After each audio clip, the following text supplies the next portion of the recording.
Hello, hello, hello, hello, hello, hello. How's it going, people? Welcome to the stream. Welcome.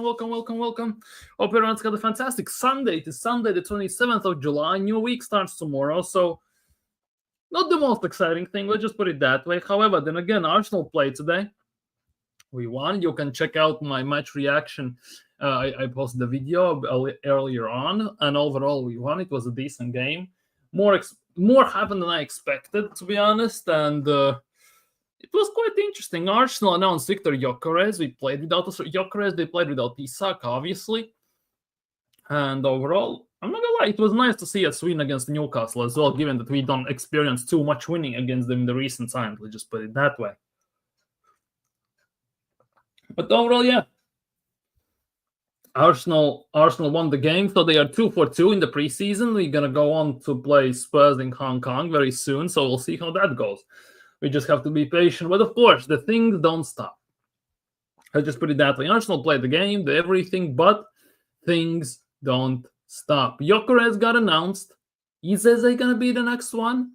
Jesus and Nelson potentially to be sold, even that like Andrea Berta is cooking something up, which is quite interesting to see as well. And of course, the big question is, do Arsenal mean business? Because if they did, they would sign about 2-3 more players. But will that happen? We'll have to wait and see. So we're going to get into all of that today. Smash the like button if you haven't already. Subscribe if you are new around here, of course, and everything. Leave your thoughts down in the live chat. Let's aim for about, let's just say 20 likes, and let's aim for more some subs as well. But of course, we are doing extremely well so far, and let's see what you have to say. Big up, people. Big up, Asul. Big up. Hope you're doing well today, my guy. Raya played bad. Kepa should play next game. It doesn't matter, to be honest. It's preseason. I realize that Kepa might not be in the best of forms, although he made some saves, but overall, yeah, like if this was a serious game, I'm not gonna lie. If it was a serious game, I think Raya saves at least one of those goals. I think more the second one, the first one as well. I know Elanga kind of lucked out with the bubble shot. Let's just put it that way. But Saka scored the same one against AC Milan, and we won by it. So kind of cannot knock that. You get some, you lose some. Let's just put it that way. Stop hating on Raya. Yeah, just shut it, Marlon. Seriously, every time someone gets criticized, you think they're hating. We're not. I'm not even saying that. Like, seriously, just no comment. Like, stop being like that. It's not hate. Yes, Raya maybe didn't have the best of games. He was up there a bit too much. He conceded 2 goals, but nobody's saying he was useless. He was awful. You just implied that we hate on him. Just calm down. Big up, Ash. Big up, Ash. Hope you're doing well today. And yeah, Max Dowman today again. Second game in a row, Max Dowman shines again. That was actually quite fantastic to see. As I said in my match reaction as well, by the way, this preseason is about new signings, getting the team together, see what form are the best players we have in. But I'm not gonna lie, the youngsters, in terms of Wanjeri, in terms of Max Dowman, kind of have stolen the show quite heavily, to be honest, as well. Because Wanjeri was very decent, Max Dowman, oh my goodness gracious, where do even I begin? I know it's preseason. I don't want to overhype things, let's just put it that way. But Max Dowman definitely is something special. There is something special about this kid where he already basically looks like he can hang with the big boys. Let's just put it that way, at least in preseason, it looks that way. How many minutes he's going to get during the season, it's a different question, obviously. That also solely depends on Mikel Arteta, to say the least. But obviously, yeah, some of the turns, some of the driving past defenders, got also a penalty and everything. If only he scored that goal, that when he took on defenders, passed by 2 of them, and then took a shot, and then Rod just made a save to the far post and for a corner. Like, if he scored even that would be kind of the perfect scenario for him, I'm not going to lie. But overall, he is fantastic. There's no argument about that. You could argue he is, at the moment, kid with the highest ceiling we have. Don't want to overhype him, but it's very hard not to at this stage, because he looks like he is, to some extent, head and shoulders above certain players already, and he's only 15, let's be real. So definitely there's a question regarding that. Should we play him? Should we not? How that is going to go, where this is going to go. So yeah, that for me still is the big question, to say the least. But yeah, not gonna lie, here is the big one. Here we go, guys. YouTube census is off the chain. Gyokeres is gunner. Let's just put it that way. Gyokeres is a gunner, to say the least. If we could find it, at least, yeah, here we go. Gyokeres is a gunner. He has signed for Arsenal. He was unveiled today as an Arsenal player, and I assume he actually might take some part in the game against Spurs as well, which will be very interesting to see whether he does or not. I would expect him to play quite a bit in the Emirates FA Cup against Bilbao and against Villarreal. We'll see if that happens like that. But overall, Gyokeres is an Arsenal player. Finally, after 3.5 years, Arsenal actually have a proper, and I mean proper, number 9. It took us 7.5 to sign a new one. Let's just put it even in those terms, which is even more insane if you come to think of it. But overall, Arsenal finally have a number 9. Now just sort out the left wing position properly, sort out the left back, and we are good to go. I'm not gonna lie. Big up Sheldon. Big up Sheldon. Big up. Thank you for the like and everything. Like the stream, people. Subscribe if you're new and all this good stuff. Yeah, Nelson might be leaving. We're gonna get into that in a second. Big up, Sean. Hope you're doing well today. Gyokeres smiling, come out. That was, and Gyokeres, yeah. Big up, Mubarak. Mike shines again. Yeah, Max Dowman, Seriously, he should be playing more minutes this season. And it's kind of interesting regarding Max Dowman as well, by the way, because Ethan Vanieri wants to play through the middle. And unless Max Dowman is kind of backup for Saka, it's kind of very hard to envision him getting minutes unless we play him as a right wing when Saka comes off, or as a number 8. But personally, I don't see him as a number 8. Even though, left-footed, we need a person who can drive the ball in that left 8 spot. Maybe Max Dowman is the one for it. We did see how Merino playing in midfield will not work. We did, but Merino also scored a very nice goal. Arsenal played a very interesting football. It feels like nothing has changed, yet at the same time, when the stuff that nothing has changed comes off, we saw it to perfection, like the pass in between the lines, Havertz back heel pass, Merino first time shot goal. If it comes out off, if we scored, looks beautiful. But since we try to do this more often than we should be doing it, it kind of makes Arsenal look very, very useless sometimes in the attack. Dowman also Odegaard kind of can see it to some extent. Honestly, with his frame, he's 6 foot already. I want to see him to be right wing and not a 10, like people keep saying. He could build like Bale in 3-4 years. It's the very interesting part. We are with, like, Max Dowman could be a right wing, but that right wing spot is kind of on the lockdown in terms of a player who is going to play there, which is Bukayo Saka. Unless maybe he can be transformed into a left winger, which I don't think Arteta wants because he's a left footer and he doesn't want a left footer on the left wing. He only can be a backup for Saka, or technically an 8, maybe. But besides that, it's very hard to kind of figure out how Arteta would use him specifically. Let's hope Calafiori is in Tomiyasu region. Genuinely, let's hope for that. Tomiyasu again comes off injured. There are some rumors, Saliba as well. As soon as he got subbed off, he went down the tunnel. He didn't even went on the bench. So maybe there is something with him wrong again.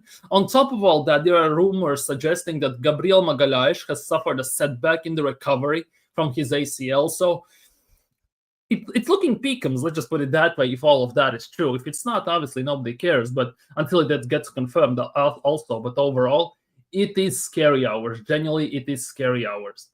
Dowman should definitely be giving playing time in Carabao FA Cups. Yeah. 100% Dowman should be getting more minutes. He should be getting quite substantial amount of minutes, you could even argue to some extent, given how he has proven himself.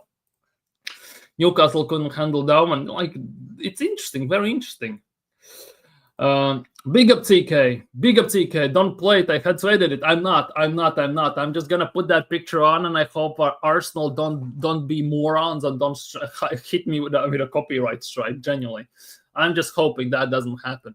Didn't even want to play it. It just kind of happened. It also played it, unfortunately. I just wanted to put on this image. But to be honest, the less said than better. I kind of need to get it off my screen just so maybe Arsenal just F off. Let's just put it that way. Let's put this on the screen regarding Jesus and Berta. Big up TK, by the way. Go subscribe to TK. Almost at 100 subscribers. Go show him some love. I heard Gabriel is close to returning. Yeah, I heard that as well. But then again, I also heard that he has suffered a setback in the recovery. So it's all up in the air at the moment with Arsenal. Relax, Marlon. You're acting like a 2-year-old. His injury record is starting already to be concerning. He was injured as well before he came to Arsenal. So that is genuinely a big concern. I'm not going to lie. Big up BBK. Hope you're doing well today, my guy. Hope you are ACL recovery also is doing well. Go subscribe to BBK Sports, my people. Also, an Arsenal fan, covers NPA and everything, has different guests on time to time, so definitely show him some love. I think Ethan also played very good. I'm telling you, of all the two preseason games, and I'm not gonna lie, the Haaland graduates in Haaland, in Vanieri and in Max Dowman have stolen the show so far. Same can be said kind of with Josh Nichols and also with the Salmon. So it's definitely very, very, very, very, very interesting. Very interesting. Merino is better as a second striker, possibly playing off Gyokeres would be his best. You think he's like a secondary striker type of situation, center forward or something like that? Because otherwise, like, he could work in the midfield, but at the same time, he doesn't work there, which is very, very kind of frustrating to say the least. Yeah, Gabi's Scar doesn't look good. Scar also doesn't look too good, to be honest. Not really concerned with Dowman right now. He's certainly one for the future. To be honest, he looks like he's ready right now. Like, that future thing needs to get thrown in the bin. Because nobody's saying you're good for the future. If you're good enough, you're old enough. Let's be real. Because nobody cares about Yamal. Nobody cared about Ronaldo. Nobody cared about them when they were young. You're good enough, you play. And Max Dowman at the moment is showing that he is ready to play right now. So putting out this argument that he's for the future, it's kind of very, very soft subject. Very, very, very vague subject at the moment for me personally, because I can see Vanieri and Dowman play and everything. Big up. Mikel Arteta was asked if Saliba is injured. He said, no, well, that is the hope. But to be honest, he also will not admit that he's injured. Let's be real. So, well, you know how Arteta rolls. Big up, Dio. Big up. Hope you're doing well. Clubs actually want to buy Jesus. Yeah, Andrea Berti is exploring potential sale of Gabriel Jesus. Last summer, we could have sold him for 45 million to Palmeiras. Ironically enough, Arsenal turned down that offer. Let's be real. So maybe this season we can get him for a bit less. But it looks like there are some clubs in Europe and also in Brazil that actually would take him. Like, that is for me the nuts part. I would love to know who are the clubs. Because overall, they say that, for example, Flamenco are interested. They're saying some, like, for example, like here, they say that as well as Flamenco, Gabriel Jesus is also wanted by clubs around Europe, which is very interesting, I'm not going to lie. And Arsenal value him around £26 million. Like, if we can get that for Gabriel Jesus at the moment, given his wages, and if he can get him off the books, and we can get more than half of the money we paid for him back, I'm very, very, very, very ready for that. Just sell him. Genuinely sell him. He will open up the wage space, open up the player gaps, and he can actually it would help Arsenal long term to build a team. Maybe we could go and sign another striker. Let's just put it that way.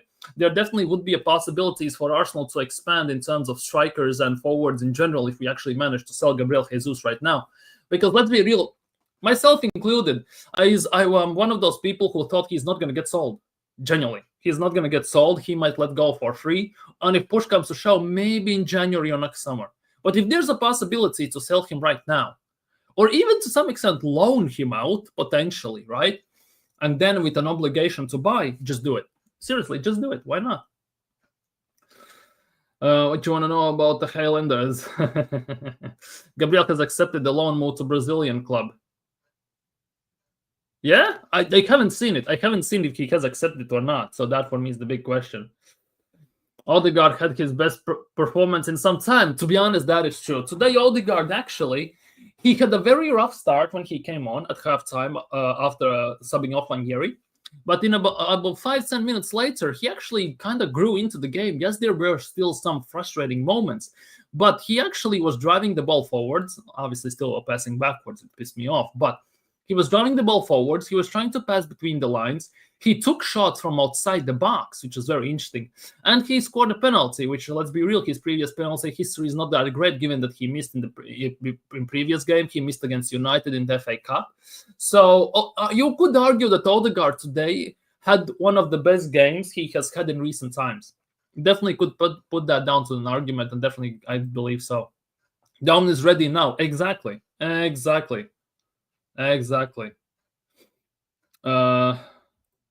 Some Brazilian clubs, Amal Ford moved the lad, makes 1.9 feet. Exactly. Just £265,000 a week off the wage bill. I would love that.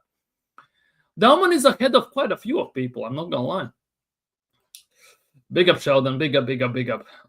Arteta still playing that punk over Ranieri, then Eze comes on, start over Eze. Like, if we get Eze, right? Like, I think we should start Eze. Ranieri can be a backup, sell Odegaard, and then we'll figure out things with Dowman. I'm not gonna lie. Gabriel Magalhaes was in training and Timber, but Mikel said Timber was close. Timber is closing, I think, definitely. He's slowly but surely closing in. If we got Jesus wages of the books, we could get both Eze and the left back, maybe even both Eze and the left wing, maybe. But let's not forget we still have Noni Madueke. He is our left wing most likely. Big up Godfrey. Hope you're doing well today, my guy. Apparently, the reason we also went for Gyokeres is because the Cronkies wanted to maintain financial stability. If that's the case, then get me Nusa for left wing since Rodrigo is too expensive. Yeah, I get it. I absolutely get it. I'm not gonna lie.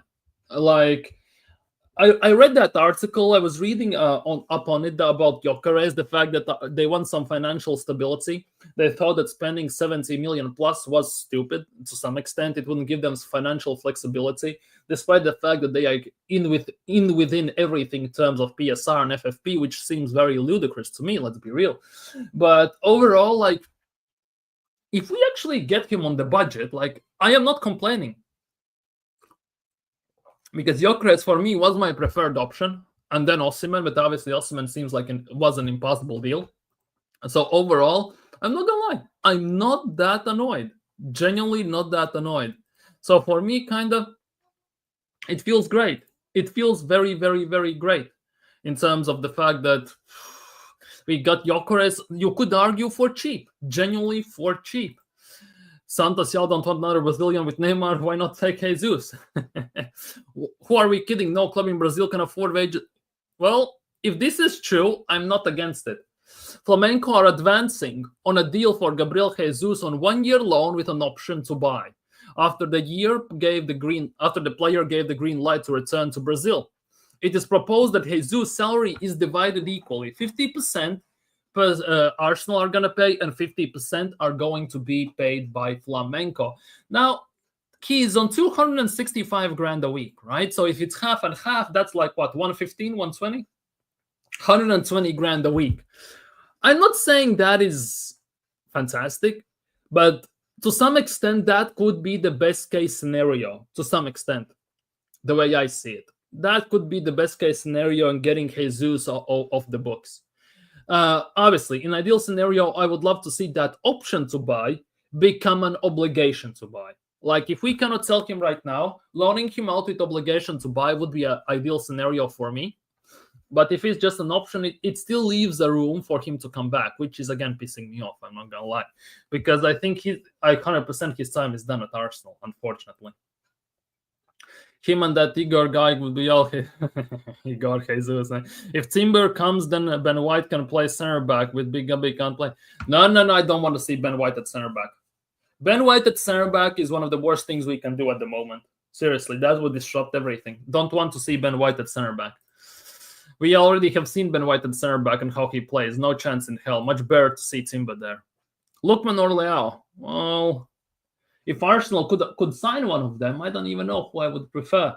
Leao looked good against Liverpool, but he's very inconsistent. It's like Yessa calls him basically the Portuguese Martinelli. And you kind of can see the comparisons. Yes, technically maybe he's not there, but he's very inconsistent, just like Martinelli. Martinelli can be on fire one game and then go invisible for the next 50 games. So with Leao is the same thing, and he doesn't check back as much. With Lookman, it's a bit different.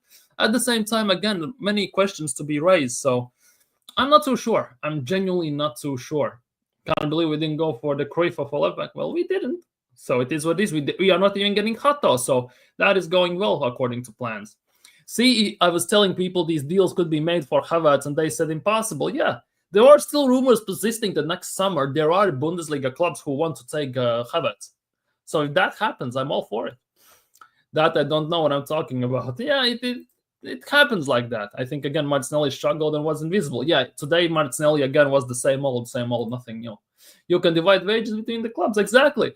That's even many times the loans get, when you loan a player, the wages get basically, they split the wages. Sometimes it gets paid like one club plays 100%, other one plays nothing, but sometimes it's 50-50, 30-70, 70-30, 60-40. They just depends basically what favorable terms for each club it could kind of come out to it. Bertinel needs to show us how good he is at sales. Nelson, Jesus, Lokonga, Vieira, Zinchenko must go. Trossard, Martinelli as well, one of them as well. Like, we have players to sell, and in terms of the issue, in terms of that's the biggest issue in terms of player sales is the money we can make from them. That is always has been an issue, and I think that is going to be an issue until we get these players of the big wages. Once we actually have a somewhat stable financial structure for the players we are signing right now, and most likely going to sign in the future, then we actually can start talking about proper player sales. Because currently, if we have like 265 Jesus on the wage bill, nobody's going to take him. If Jesus was on like 150, there definitely would be takers right now without shadow of a doubt. We would not be discussing loans, split wages, and stuff like that. Like, it goes without saying, it's just a matter of wages most of the time regarding Arsenal, because Arsenal didn't have pool, and it feels like before, at least under Edu, didn't have pool and stuff like that, so we had to overpay them to even come here. So we are in a deep mess right now in terms of that. But hopefully, genuinely, hopefully at some point, it actually kind of comes to tuition. It actually is properly. Like Zubimendi on 75 grand a week, that's, in my opinion, is a very good deal of business. 75 grand, that's very, very good. In terms of the fact that he was on about 50 grand or 55 at Real Sociedad, and he's now on 75. That is actually very solid, very good. That's how it should work.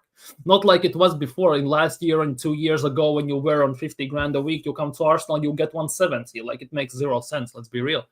So if we can kind of do that, that's actually pretty damn good. That's the real thing, been saying for years now. And yeah, real operator like Berti come in and flexes. Hopefully.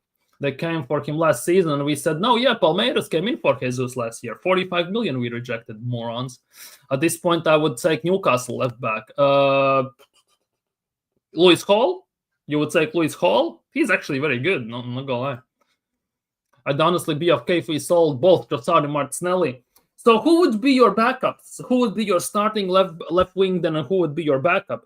I would say then the Madueke starts left wing, in my opinion. And you basically then just, I don't know, Dowman? You sign someone like Nusa or someone like that? No, therefore left wing and right wing would be, and you would be, like, we have depth for wings, like not those times. Even if we sign two, we're going to have wing. Leo bullish. Yeah, he bullied Liverpool without shadow of a doubt. But for me, he's very inconsistent. Like, I could watch Leo 10 games in a row, right? And out of those 10 games, you would get 8 different types of Leo. There is no consistency with him. Like with Saka, for example, you know what you're getting. With Kevin De Bruyne, you know what you're getting. With Yamal, you know what you're getting. With Haaland, you kind of know what you're getting. With Marmoush, you know what you're getting. With Salah, you know what you're getting. With Leo, it's very hot and cold, and you are very, very, like, you're guessing. I mean, it's a coin flip, basically, what kind of Leo you're going to get. Trossard left wing I hate this. Milan left back. You think we could recoup 50% of what we spent from sales? Nelson, Lokonga, Vieira, Jesus, Trossard. If we would manage to sell them, right? I'd say Nelson would be about 15, 20 million. Lokonga would be about 10, 15 as well. That's very optimistic, right? I would say 10, right? That's about 30. Vieira would be about 20, 25. That's about 50. Jesus would be about 25 or something like that. That's 75. And Trossard would be about 20, 25 as well. So that's 100 million. So we could more or less get about 40 to 50% back of what we have spent this summer if we manage to sell properly. No loans with obligations to buy, just pure own sales.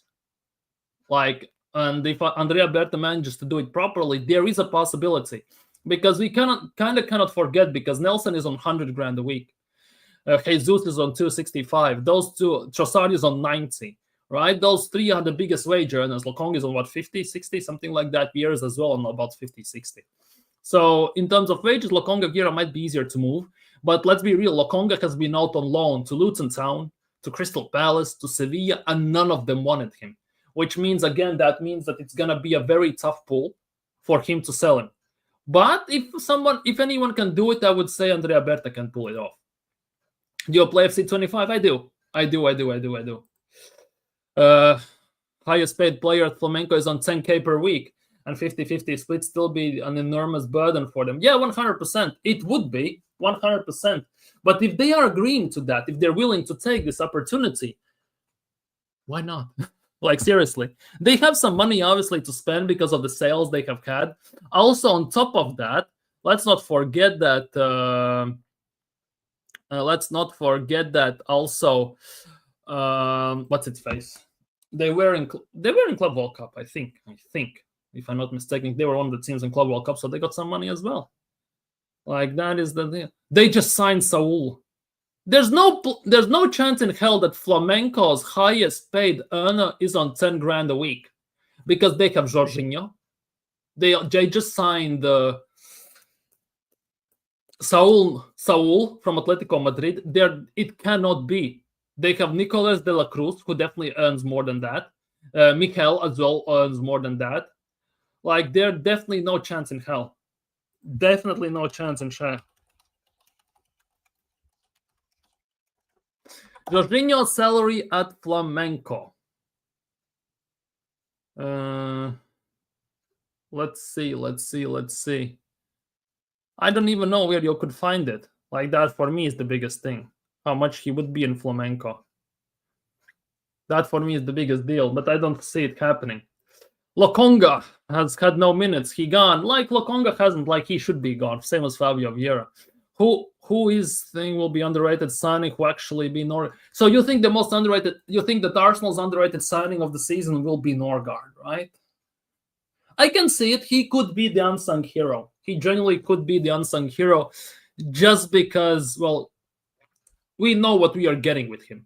Most of the players we have are a bit of enigmas, and we don't know what we're going to get. Norgard is a bit of a less of a risk.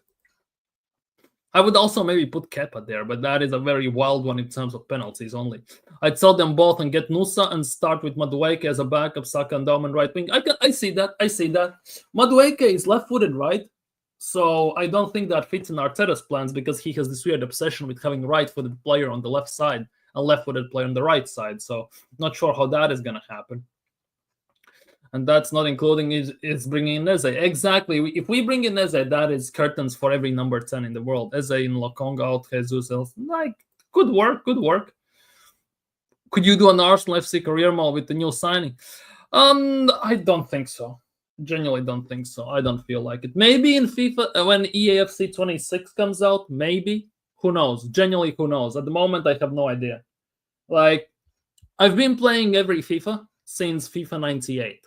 So it's been literally almost 30 years, 27 years in a row. And the game by year gets worse. And obviously, I've seen the trailer for FC 26. I've seen the improvements they're advertising. I'm going to wait and see. But at the moment, I don't know. I genuinely don't know. Plus, need to check out the requirements. I need to buy a new PC very, very soon as well. If he still loves football, he would take the wage cut to leave, or our squad has left him behind. Like, I can see that. Big up Eros, Mikel music in the building. Hit the likes, people. Subscribe if you're new, aiming for the 900 subscribers ASAP. And of course, 1,000 subscribers before the season kicks off. That is my ultimate goal. 17 likes, big up to you all. Let's aim for 30 if we can. Gabriel Barbosa is Flamenco's highest earner at 60 grand a week. So Jorginho is getting less than Gabriel Barbosa? Because according to some random rumors, Gabriel Barbosa at the moment is only the third or fourth highest earner at Flamenco. He's not even the first one. Interestingly enough. Like, in those terms. FC 26 looks decent, but I don't believe them. EA have been such big liars for the longest time. I don't believe them whatsoever. Nothing beating FIFA 98 indoor football, big head mode. Yeah. You can slide tackle referees and everything. Like, it used to be fun. FIFA, like, I have played every FIFA and pretty much PES as well, every single one since 98. So, like, I am in that scene. I follow a few people. I know a few people in the industry and everything. So maybe I will do something like that, but I'm not too sure at the moment. Nothing for me. Nothing screams anything like FIFA to play FIFA right now, at least personally. If Gabriel Jesus goes to Flamenco, I'd imagine a wage cut is part of the deal. 100%. He'd go to another European team. If not, like, no matter where he goes, he will have to take a wage cut. because Brazilian teams, he will have to take a wage cut. In Europe, nobody's going to pay him that as well. So it kind of will be a mandatory thing that he takes a wage cut, no matter how you look at it. So it is like there's no escaping that. 18 likes, big up people. Marlon college bound, big up. Work or college? Have you picked your one? Have you picked one yet? Flamenco forward Gabriel Jesus, they want him. Now let's move on from Gabriel Jesus. Let's move on to Mr. Reiss Nelson. According to David Ornstein, Fulham are in advanced talks with Arsenal over a move to re-sign Reiss Nelson, and an agreement between the teams is now close. Discussions center on either a loan deal with an option, which would include a significant fee, or a permanent transfer. Now, the big question is, how much is a significant fee? Because for Arsenal, significant fee could be, let's just say, 25 million, right? For Fulham, significant fee could be 15 million. So it's kind of pick your poison type of situation going forwards. It's kind of up in the air. If we could get some numbers, that would be nice. I'm not gonna lie. Why not Robinson for left back? Like, it's Arsenal. It makes sense, don't they? Won't do it. Arteta wants inverted winger backs, don't they? Jorginho signed a 13 million contract with Flamenco. No way the wage are that low per week at Flamenco. Exactly. 13 million a year. That's what, 13 divided by 52. That's 250 grand a week. 250 grand a week, if you can trust that. 250,000 euros a week. So if that is true, what Sean you're saying right now, there should be no issues with Gabriel Jesus. Let's just put it that way. There is no chance of that.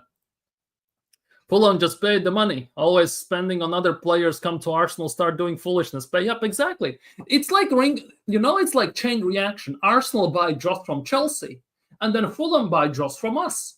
Because half of the Fulham squad, it feels like, are ex-Arsenal players, and half of Arsenal squad is ex-Chelsea players. It's like London forever and all that stuff, Arsenal are to Chelsea as Fulham are to Arsenal, basically. Big up Most Wanted. Hope you're doing well. Love the profile picture, by the way. Big up. I was excited for Gyokeres to come in. I'm not excited anymore. We need to sign left wing, and then I get excited again. Well, you might get your wish, maybe. We'll see. He is good with passing and assisting. 10 assists last season from left back. Is Prem proven? If I hear Prem proven one more time, I'm gonna ban that person, seriously. But overall, that left back position, they don't invert as much. Robinson is not an inverted fullback, and we all know that Arteta has a weird fetish for inverted wingbacks. So kind of it is like that. Flamenco has Club World Cup money as well. Fact. Brazil football has rejuvenated plan. They actually look very good. They're very strong. Most of the teams are looking very well. They also sell their Brazilian talent for very big money at the moment. Looking at what Portuguese teams in general are buying, what new Nottingham Forest just bought, and everything. What's its face? Chelsea are playing for Estevao and stuff like that. It's actually quite interesting. They've been planning it they had their uprise, they had their bit of a downfall, let's just put it that way, and now they're again on the uprise, and they're looking very, very good. I'm not gonna lie, Brazilian league is actually a very strong and very solid league. I'm very happy as well that the Brazilian league is back in FC 26, by the way. EA have the licensing for a change, so career modes is gonna be very, very fun. Yeah, we don't do swap deals though, that's a fact. I want Robertson, him can help him assist department. He could, but yeah. Plus, if we do a swap, we should be sending Nelson to Crystal Palace for Eze. There have been some rumors that Arsenal might be exploring that option. I'm not going to lie, there are some rumors regarding that, but I don't think Crystal Palace want that. They want some money as well because they are in Conference League and everything. They need money to have the squad. They're losing some of their best players. They already lost Elise last summer, which we should have signed personally. Now they're losing, looks like Margehi. They might lose as well, Eze, so they need money. I understand that not wanting Chelsea ex-player, but that while saying half our squad, we have 3 in a squad of 22. Like, If you've been here long enough, you know I tend to exaggerate things, right? You should know that by now. However, Arsenal have signed about 40 players under Mikel Arteta, right? And about 10 of them alone have been Chelsea City rejects. That alone is 25%. Like, I tend to over-exaggerate things just to make my point, but you cannot kind of hide from the fact that it's way too much as well. We have signed 6 players, 2 of them have been Chelsea players, 33%. Like, no matter how you look at it, it's a massive amount and way bigger of amount than it should be. How many Arsenal players have Chelsea signed? None. And there we are. Give Crystal Palace Zinchenko, Lokonga, and Nelson. So you want to give them 300 grand a week in wages alone, basically. That's hella steep, I'm not gonna lie. Like, you can say this all you want. It's Arteta, and you are not Arteta. I just put it that way. 3 weeks away from the start of the Premier League. Yeah, 3 weeks away. Time flies fast, genuinely. All these players in before our first game, none of this deadline day reject business. For me personally, right?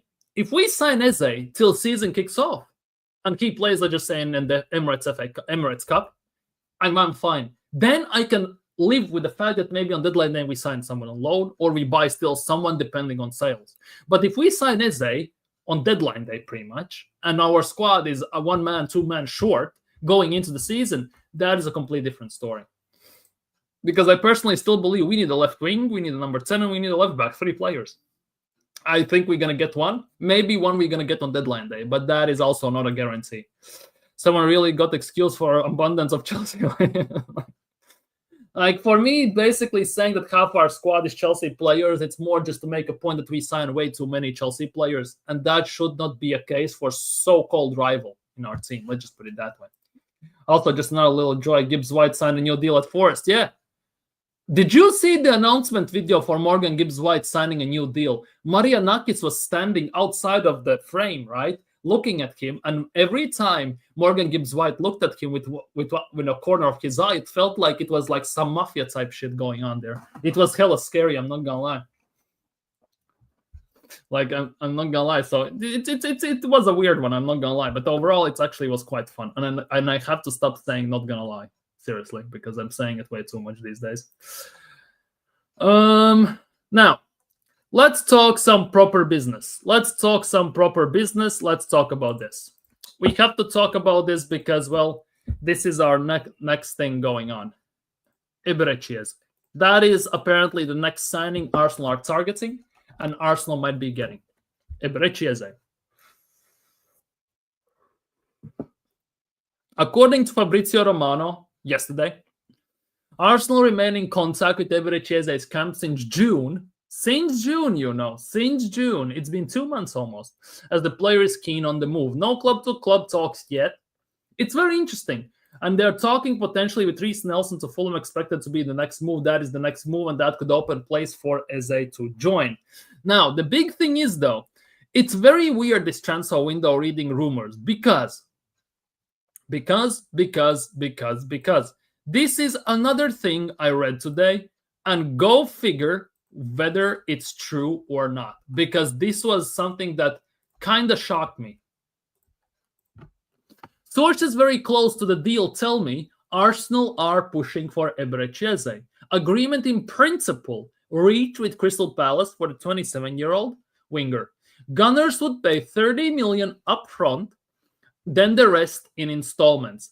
Clubs negotiating timeframe for the installments, and Palace apparently want full payment within 24 months. So 2-year gap. They want 34 million, like I think, or 38 or something like that, being paid in 24 months in 2-year time. If this is true, this is a masterclass. If this is wrong, this is utter crap. But this is Sebastian Vidal, whatever he's a journalist, football journalist. Go figure if he's true or not, whether he's tier 1, tier 9055 or something like that. But it is what it is. We go with the flow. Let's just put it that way. Mafioso, basically, that's what it felt like from that interview. We sign Eze on deadline day. He'll be our wide attacking player, not 8 or 10. And that for me is a big problem. For me, that is a big problem because there is a weird scenario where I can envision this, where Mikel Arteta turns Eberechi Eze into a Jack Grealish. Touchline winger only on the left. I don't want that. Eberechi Eze is the most dangerous through 10, through the middle, carrying the ball and basically walking the ball through the middle, giving the through balls and having shots and everything, causing chaos. That is the best of Eberechi Eze. We need that. We genuinely need that. Bring Eze home. Facts. Bring him home yesterday. Double facts. The tweet says you're talking with Eze, not with... Yeah, and like, go figure. So there's no deal anywhere yet for Eze. No, they're not. To be fair,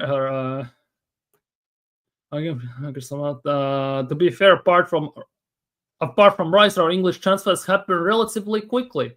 Yeah, that is true. But like White was quick, Ramsdale was quick, Madueke was too quick, and like it stands to a sense. Yeah, Spurs was also in for Eze. Maybe they go back for him.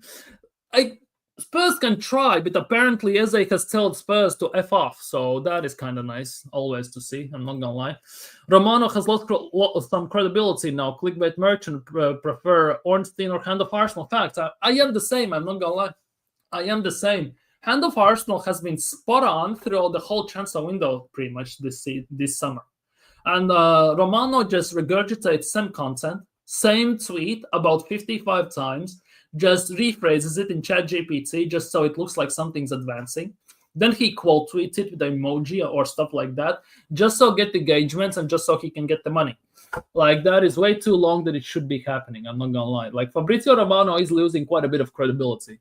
If let's just say 5-10 years ago, he was a go-to source. He was the man, the myth, the legend. He was the one.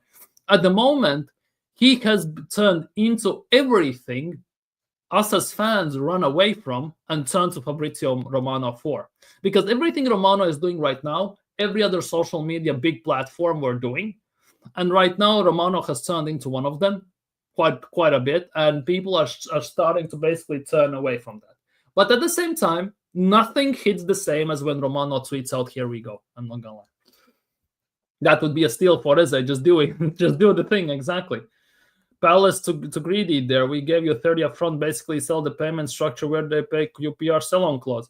Like, Eze has 68 million release clauses, so if Arsenal can negotiate outside of that, that is great. I'm not going to complain because apparently they want quite a bit up front. And how that Morley always wants. Yeah, hating. Yeah. Eze is an Arsenal man through and through. Exactly. He's not going to play for Spurs. Facts. He knows he's too good for that. Spurs should go for the Brook Jashari. Fabrizio tapping in. Engagement farming. Facts. Leo sent your defense. And like, that is just in terms of everything. What else do we have for today? Okay. I'm going to throw something at you all. Let me know what you think about this. If this is true, West Ham could accept £25 million bid for Lucas Paquetá this summer. Now, question for you all. Would you take Paquetá for £25 million? 25 people in here coincidentally. Like the stream and subscribe if you're new as well, by the way, people. Let me know your thoughts in the chat.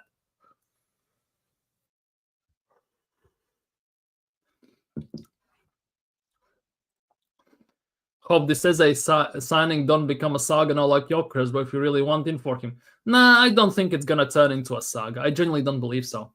I think with Eze, it's going to be done very quickly.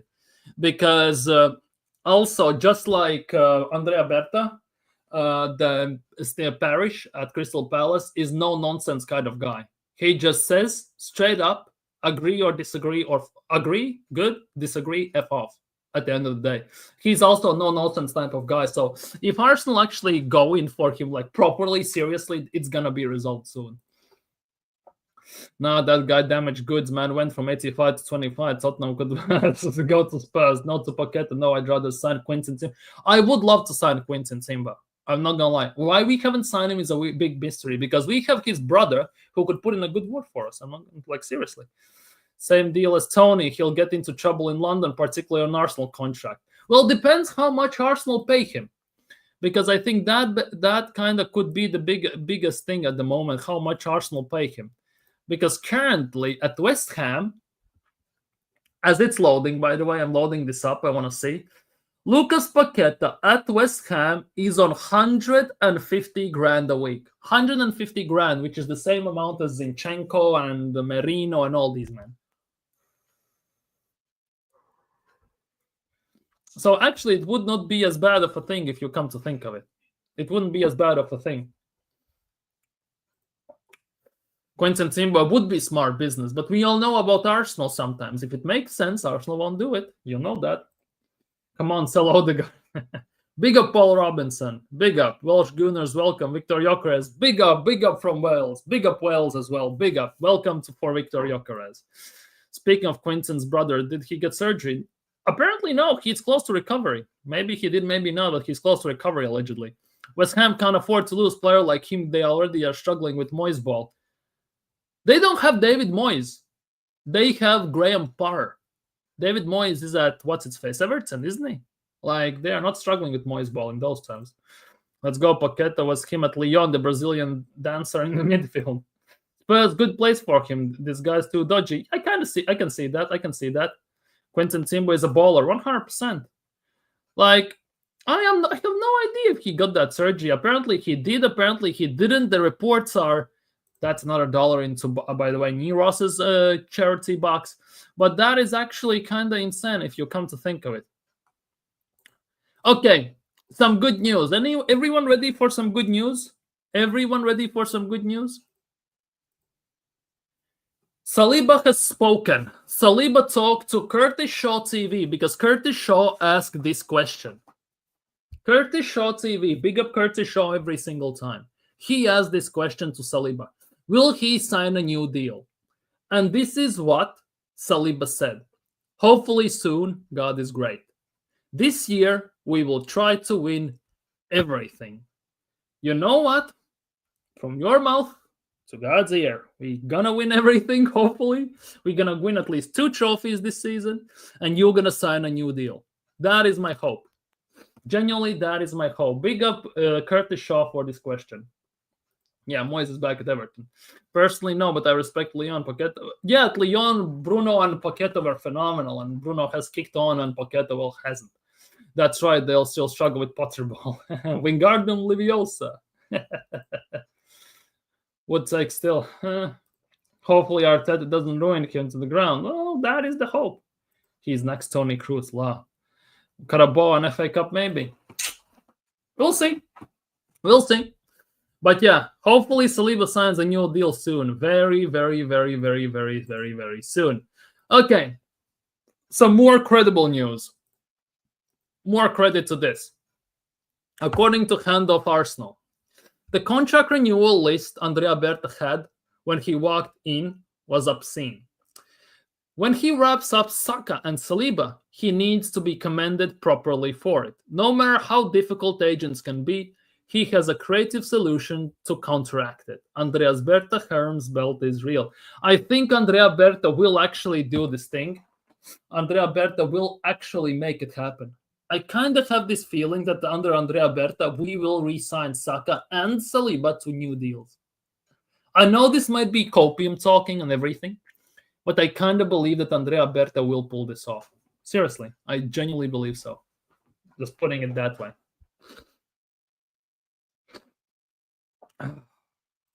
What trophies would be considered success? The big ones. To be honest, every single trophy is a success, right? I would love for Arsenal to win FA Cup. I would love for Arsenal to win Carabao Cup, for Arsenal to win Premier League, and for Arsenal to win Champions League. All the trophies are a success. The thing is, though, I will be over the moon if we win Carabao Cup, if we win the FA Cup, because we haven't won Carabao Cup for 30 plus years. We haven't won FA Cup for 5 plus years. We haven't won Premier League for 22 years. And we haven't won Champions League, well, ever.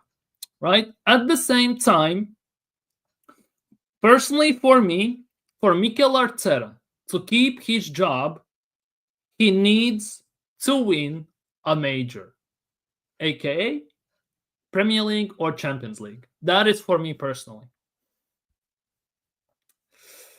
Berte's masterclass, best business Arsenal did getting him. Yeah, 100%. It looks that way right now. If he re-signs Saliba to a new deal, if he re-signs Saka to a new deal, Berta, oh my goodness gracious. I genuinely think Berta coming in was what makes Saliba... Yeah, I think so too. Maybe there is some special clauses saying that Arteta might be gone, so you won't have to play this crap anymore after 1 year or next season. So maybe there is that. But we'll see. For Ash, it's FA Cup, but as Premier League and Carabao Cup, or Premier League or Champions League. Like, Cup double is decent, but it also kind of would depend on Champions League and Premier League. But I need more. I need the big trophies. I believe, for me personally, I need the big trophies. Premier League this season, if not Arteta sack. Well, Premier League, Champions League, one of the two. Is that to complete the jigsaw? I still believe we are a bit too short with Eze only. I still believe we need a proper left winger, arguably a left back as well. I don't see Eze as a left winger. I see Eze as a number 10. People can bitch, can moan, can curse me out as much as they want, but for me, Eze is not going to be a left winger, ever. It's here. Oh, I do that, like that video. Holy crap. The thing, though, is I don't want us to throw away the FA Cups and Carabao. Just try to... No, I'm not saying throw them away. If Arsenal win FA Cup and Carabao Cup, phenomenal. But for me, the majors are a must right now. Carabao Cup, Premier League, phenomenal. FA Cup, Champions League, fantastic. FA Cup, Premier League, fantastic. Winning FA Cup, Carabao Cup, also phenomenal. I will be over the moon because I've been starved for trophies for the longest time. However, for Mikel Arteta personally, in my eyes, after 6.5 years, which is going to be at the end of the next season if he survives that long, and $1 billion spent almost, majors are a must. Trophies are a must. And in this case, Carabao Cup and FA Cup, as great as they are, as much as I will love if we win them, it's not enough for me to say that I want Arteta to stay. Because I'm Arteta out already. Everyone knows this. I'd rather us win Champions League this season because I can't have any more rivals singing that torrid song, especially not Spurs. Yeah, genuinely, that is the big thing. I want us to win a major at the end of the day. Premier League, Champions League. We, like champions of Europe, you'll never sing that. That pisses me off to my core. I want Arsenal to win a Champions League, 100%. Then again, we all know how that tends to go. Bring all the talent. I think the final late incoming is Rodrigo or Leo. Imagine deadline day, Rodrigo or something, or Barcola or someone like that arrives at the carpet. Imagine the hype in the fan base. Bro, we know Arteta. He won't play Eze in the 10 to make space. For Eze, he will have to drop Odegaard. Exactly. He's in low with the hair flick Odegaard.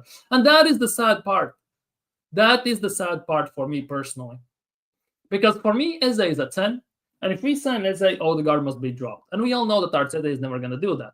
So he's going to shoehorn him into the left wing, which again is going to kind of halt his progress. He's going to halt team's development in the attack as well. Because Eze, for me, is not a winger. He's not a touchline winger.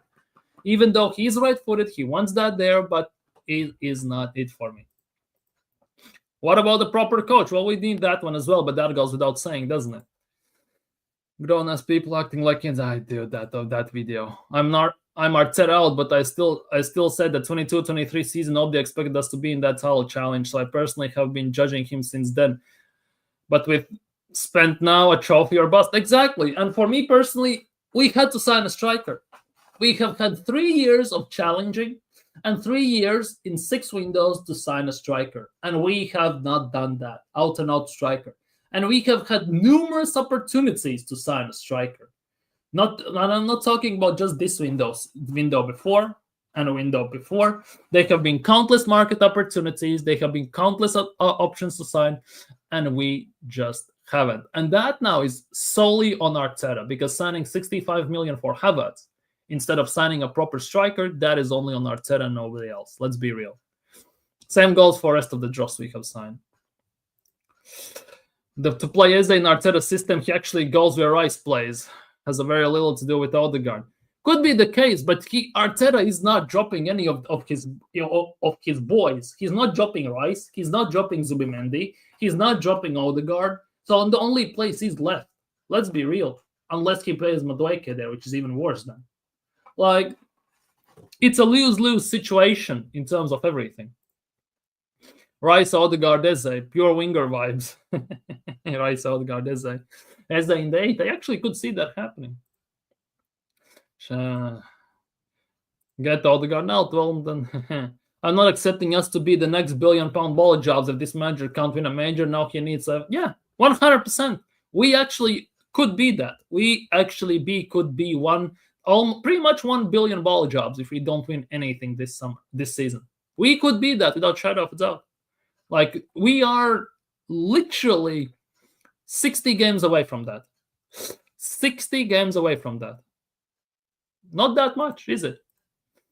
Sell Trossard, Martinelli, and Nelson. Get Eze, get Nusa, and shock move for Rodrigo on deadline day. Well, dreaming is believing and all this stuff. Basically, Sean, what you're doing right now is you are doing this. This is what Sean is doing right now, basically. This is Sean right now. Kind of can ignore the top Gooner part, but I'm more about the copium bit more than anything. Let's just put it that way.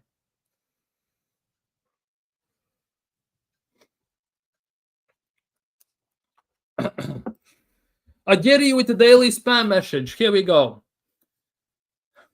I'm good. Newcastle should sell Isak for 150. Oh, here we go. He's selling Isak right now. Not happening though. Sean Rava Genial Hand basically grants you 3 wishes. He should have been sacked. From 23, and other clubs have been sacked. Like, that is the nuts part. Many clubs have sacked their managers whilst the Arteta has been here, and most of the clubs who have sacked their managers have won stuff. Like, that is the nuts part if you think about it. There's Chelsea, there is Bayern Munich, and Real Madrid, Barcelona, PSG, Crystal Palace. Same goes for Newcastle. It's actually kind of nuts. How would you feel about Gordon from Newcastle? I like Gordon. I'm not gonna lie. I like Gordon. I know many people in the chat don't like Gordon. I wouldn't want him here. I wouldn't be against Gordon. I'm not gonna lie. He actually would be very decent there.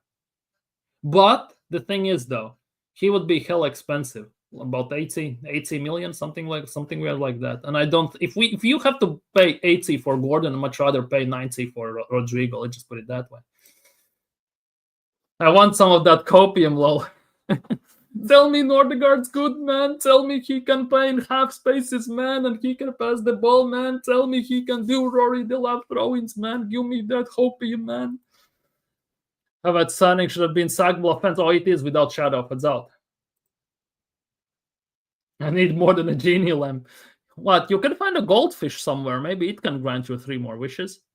Gordon is just slightly better Martinelli. See, not many people like him. I'm telling you, not many people like him. That is the biggest thing. Not many people like him. That is the talk. Like, the opinions on, specifically on Gordon, very vary, at least in this chat, 100%. I'm not gonna lie. So that is the big thing. I'm gonna show you this solely because of Arsenal's fan base, right? I'm gonna show you this only because of Arsenal's fan base, how they operate.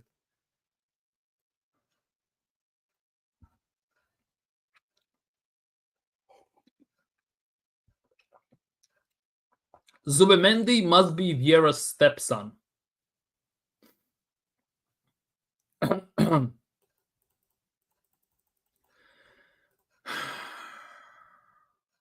Okay, that's enough of that. Genuinely, that's enough of that. Serious talk. We really got Madueke. Don't bring any more suspect scrubs. Exactly. But Madueke most likely is going to be a left-wing option. 52 million, he is not going to sit on bench. Many things this manager should... Like, there are a lot. Genuinely a lot. So many players get glazed for finding the right manager in the Prem. Yeah, that is the thing. Many players actually are not bad players as we look at them when they play. It's just circumstantial many times. Whether they get the manager and the proper system to basically be them the best they can be. Because we have countless examples of the managers who basically... Let's just say Xavi at Barcelona. We saw how Rafinha, he was decent, but he was struggling. We saw Lewandowski, he was struggling quite heavily under Xavi. Hansi Flick comes in, bang. Lewandowski is back to his best pretty much, caught second win. Rafinha is like top 3, top 4 for Ballon d'Or. Like, it basically falls under getting the right manager and the proper system to play under at the end of the day as well. Man isn't that good as top good. Yeah. Madueke left. That is wild. That is genuinely wild. Now, 21-22 when Arsenal lost to Brighton, Southampton, and Everton back-to-back. They'll have to finish like... the people respond with that Vieira steps on stuff because of that heat Zubimendi got before signing. Like, it's insane. Which Vieira? Surely not Patrick Vieira. Maybe Fabio Vieira, but that's, again, disrespect to Zubimendi, so kind of cannot even talk about it in those terms. Let's just say it as it is. So, yeah, it's actually kind of nuts. It's actually kind of nuts that some people get compared. You and me. Nah, they spelled it like Fabio Vieira. Maybe. Very often, bottom Gooners give a new signing they didn't want far too much heat. The top Gooners glaze the player for any good performance. Yeah, that is the thing. And for me personally, how to say this? Because I'm going to insult someone 100% by saying this, but hey, let's going to go with this. There are many signings, obviously, I don't agree with, right? As an Arsenal fan. And I can disagree with the signings. Let's be real. That is my opinion, and that's how I see it. The thing is, though, I accept that. I accept that other people are going to glaze the signing like it's a lollipop, basically. Pause. And I'm going to be the one that's not going to accept it. I don't attack anyone in terms of the fact that they glaze the player. I call the player... I can cuss out the player. I can say I love the player, depending on the performance. I can basically praise him or say that he was crap. I can do that with Saka, Saliba. I don't care. Other people just find reasons not to basically cuss anyone out, not to be critical. Because as soon as I say something critical, I'm toxic and negative.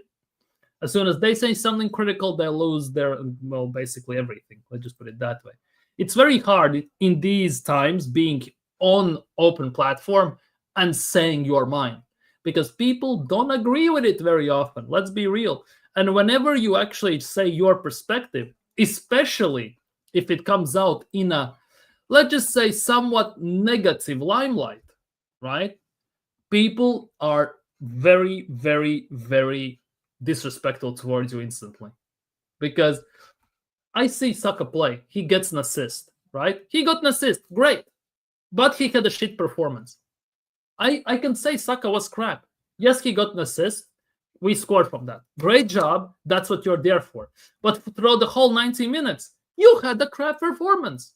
Like, let's be real. You can praise and critique players no matter what's happening. You don't have to glaze that he got one assist and instantly, oh, he had the best game of the season. Ballon d'Or candidate for that one assist instantly. You don't have to go to those depths at the end of the day. Now, Zubimendi is going to be great. We'll see, yeah. Like, Zubimendi actually has been very decent in preseason, I'm not going to lie.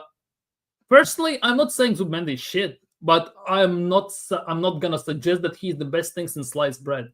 Do I think with Zubimendi's signing we have improved on Thomas Partey?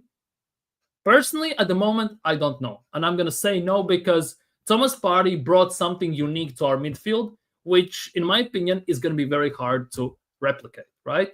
If Zubimendi does that, good for him. He's going to get my praise. I'm going to back him even more than in general. If he doesn't, we will see what we are lacking in the midfield at the end of the day. Like, Saka had more assists than him. Saka was injured most of the half season. Yeah, that is the case. Kivior, keep or sell. Oh, don't start this in the chat because there is Sir Marlon in the chat who thinks Kivior is better than Saliba. Just putting it out there. So don't start in the chat. Zubimendi has not played at least 10 games, so the Prem judge him. Exactly. It's too early to judge. People want to jump on the hype train instantly. But one game against Newcastle at the moment, who have done nothing in the transfer window, let's be real, besides Elanga, right? And Isak might be leaving. They're in disarray to some extent. It's very hard to judge. Let's play 10 games in Premier League. We play Old Trafford away. Zubimendi got annihilated in Europa League against United. Let's see how he does against Leeds, against Liverpool at Anfield, against Man City at home, against Newcastle away in Premier League game when there's not a friendly. Let's see how he does there. Then we can make our assessments. Let's be real.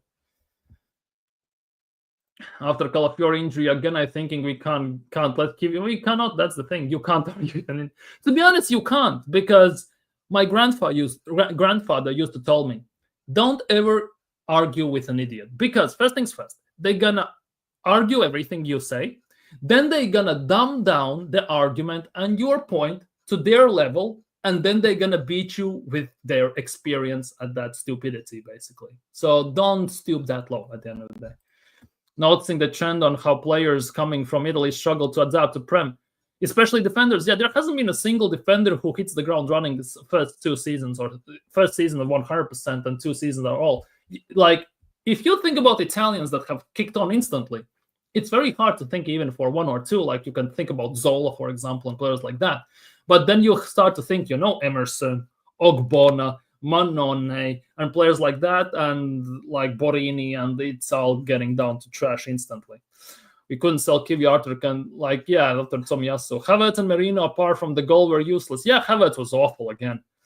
That midfield with Zubimendi and Merino, I never want to see that again. But we probably will. We're going to see that Real Sociedad midfield of Zubimendi, Merino, and Odegaard at some point. I hope not, but, well, it is what it is. This guy's on the... Drew with Moscone, Reiss, Calafiori, another CTEC injury-prone player. Dude, if that happens, it's going to be the end of days. I never expected the Calafiori to stay fit. Like, that is the biggest issue. Yeah, he can't even play 5 matches. Calm down. Then Viera steps and, like, calm the F down, seriously. Calafiori will be back. It will probably be just enough. Hopefully. Genuinely, that is hope at the moment, because we don't know at the end of the day. But yeah, people, it is good to be back. Obviously, yesterday there was no stream because I was on beach with family. I was relaxing, tanning and everything, all that good stuff. Today, I released a video yesterday with Yessa where we talked about Madueke. Could he do good at Arsenal or not? Today, I also released a match reaction for Newcastle game. Go check it out as well if you haven't. Like the stream, subscribe if you're new. But for today, I'm gonna be signing off because obviously tomorrow's Monday. Need to go have a shower, need to relax and prepare for new work week. So for today, I'm gonna be off. So take care, people. Have a nice evening. Have a nice day tomorrow. Enjoy the start of a new week. Hopefully that treats you well. It was a pleasure to talking with you once again. Hope to see you all tomorrow. And hopefully going to see you very, very, very soon. Big up, people. Peace.